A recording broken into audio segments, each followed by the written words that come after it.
বিসমিল্লাহির রহমানির রহিম। আলহামদুলিল্লাহি রাব্বিল আলামিন ওয়াসসালাতু ওয়াসসালামু আলা সাইয়্যিদিল মুরসালিন ওয়া আলা আলিহি ওয়া সাহবিহি আজমাইন। নির্বাচন এজন্য ভালো হয় যে ওই দলীয় সরকারের মধ্যে নির্বাচন হলে তারা সাধারণত প্রভাবিত করে নির্বাচনটাকে তাদের মতো করে, তাদের চেয়ারম্যান মেম্বার সব নির্বাচনে তাদের লোকদের জয়ী করার চেষ্টা করে। ইতিপূর্বে আমরা তার দৃষ্টান্ত দেখেছি। এই জন্যে আগে হলে নিরপেক্ষ হলে আর জনগণের দুর্ভোগ পোহানো নেতৃবৃন্দের নেতৃত্ব নাই জন্য এটা হলে আমার কাছে মনে ভালো হয়। আর একটা বিষয় হলো, দ্বিতীয় যে প্রশ্ন করেছেন যে আসলে এই জামাত ইসলামীর এককভাবে নির্বাচনের পরিকল্পনা এখনো কেন্দ্র বলেনি। জামাত ইসলামীর পক্ষ থেকে সকলকেই সাথে চিন্তা ভাবনা আছে। হয়তো এই নির্বাচনের আগে কোন আন্ডারস্ট্যান্ডিং হতে পারে, সেটা এখনো বলা যাবে না, কিন্তু সেটা ইতিমধ্যে আপনি বলেছেন 28 তারিখের কখন কয়টায় কোথায় নেতৃবৃন্দ কারা থাকতেছেন, আমরা এটাই হয়তো একটা প্রশ্নের একটা জি। রাজবাড়ী রেলওয়ে মুক্তিযোদ্ধা খুশি ময়দান আপনার 28 তারিখ 28/2/2025 শুক্রবার সকাল 9টা থেকে 12টার মধ্যে ইনশাল্লাহ শেষ হবে।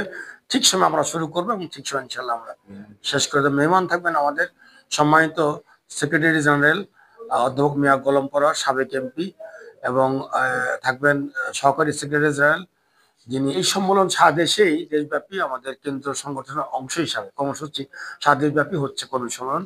সেই হিসাবে আমাদের এখানে অনেক পরে হচ্ছে রাজবাড়িতে বলা যায়। তো এই সম্মেলনের মাধ্যমে আমাদের কর্মীদেরকে আমরা একত্রিত করবো। এই জেলার যারা আমাদের কর্মী রয়েছেন তাদেরকে আমরা দীর্ঘদিন করতে পারিনি আমরা, কাজে তাদেরকে আমরা একসাথে করে এবং এখানে আমাদের যে বক্তব্যগুলো জনগণ কর্মীদের মধ্যে উৎসাহিত করা, অনুপ্রাণিত করা, এটার মূল উদ্দেশ্য যে আসলে আমাদের কর্মী সম্মেলনের মধ্যে দিয়ে আমাদের কর্মীদের মধ্যে গতি সঞ্চার করা, আরো যাতে বেগবান হয়, তাদের মধ্যে নিঃস্বার্থভাবে মানুষের মাঝে তারা কাজ করতে পারে। এ দেশ পরিবর্তনের জন্য খুব দরকার, অনেকটা কোরবানি প্রয়োজন। এটা যাতে উৎসাহিত হয় নেতৃবৃন্দের কাছে শুনে, এটাই আমাদের মূল লক্ষ্য। যাতে আমাদের এই আয়োজনে আমাদের সেক্রেটারি তো আসবে, বলছি আমি শুরুতেই সেক্রেটারি সাহেব আসবেন, সেক্রেটারি আসবেন, অঞ্চল নেতৃবৃন্দ আসবেন। আমরা মনে করি যে একটা সুশৃঙ্খল সময় আমরা করব এবং আমাদের পক্ষ থেকে যারা যেখানে আছে আমাদের স্বতঃস্ফূর্ত অংশগ্রহণ আমরা জানেন করি বা করে আমাদের সব ভাইয়েরা। আমরা নিজেরা নিজের অর্থ দিয়ে এখানে মন মতো করে সকলে আসবে, আপনাদের সহায়তা আমরা পাবো আশা করি। যা আমাদের এই স্থানীয় নির্বাচন এজন্য ভালো হয় যে ওই দলীয় সরকারের মধ্যে নির্বাচন হলে তারা সাধারণত প্রভাবিত করে নির্বাচনটাকে তাদের মতো করে, তাদের চেয়ারম্যান মেম্বার সব নির্বাচনে তাদের লোকদের জয়ী করার চেষ্টা করে। ইতিপূর্বে আমরা তার দৃষ্টান্ত দেখেছি। এই জন্যে আগে হলে নিরপেক্ষ হলে আর জনগণের দুর্ভোগ পোহানো নেতৃবৃন্দের নেতৃত্ব নাই জন্য এটা হলে আমার কাছে মনে ভালো হয়। আমাদের সংগঠন এই অন্তর্বাণের সময় ছাত্র জনতা তো ছিল, সাথে অন্যান্য রাজনৈতিক দল, বিশেষ জামাত ইসলামী ছিল, উল্লেখযোগ্য ভূমিকা পালন করেছে। তা আমরা মনে করি যে আজকে এই অন্তর্বর্তী সরকারের কাছে আমাদের যেটা কেন্দ্রীয় সংগঠনের চিন্তা, যে আসলে এখানে প্রথমে তো স্থানীয় নির্বাচন হওয়া দরকার।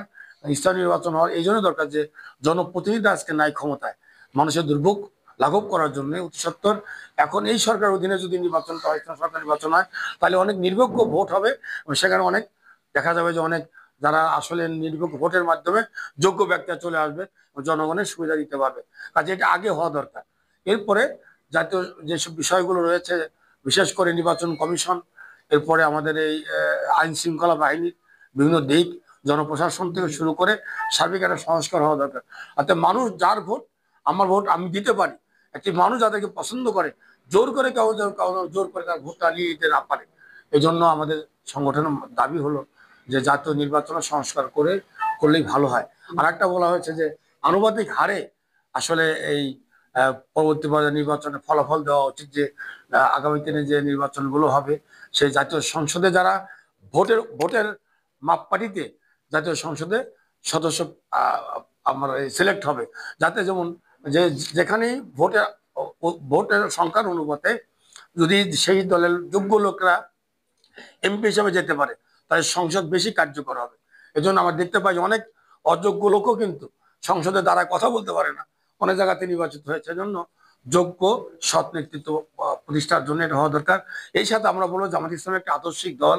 আমরা মনে করি যে আমরা ক্ষমতা লোভে, ক্ষমতা ভোগের জন্য নয়, বরং একটি গুণগত পরিবর্তন, আদর্শিক পরিবর্তন, নেতৃত্বের পরিবর্তনের মধ্যে দিয়েই আসলে একটা ইসলামী বিপ্লব, একটা রাষ্ট্র পরিণত হতে পারে।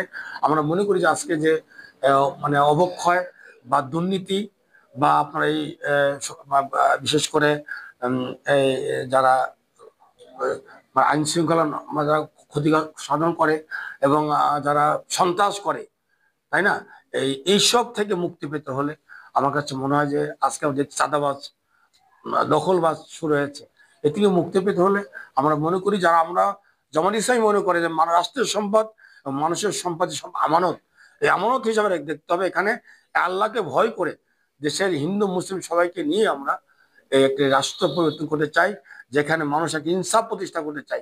দেশের মানুষ আসলে সেদিকে চেয়ে আছে যে গুণগত পরিবর্তন কাদের মাধ্যমে আসতে পারে, যারা তাদের নিজস্ব ক্ষমতার জন্য নয়, দলীয় লোকদের জন্য নয়, বরং মানুষের জন্য, মানুষের সেবা করার জন্য, একটি মানবিক রাষ্ট্র প্রতিষ্ঠার জন্য আমরা কাজ করতেছি এবং করব ইনশাআল্লাহ। জামাত ইসলাম একটা প্রকৃতভাবে দেশপ্রেমিক দল।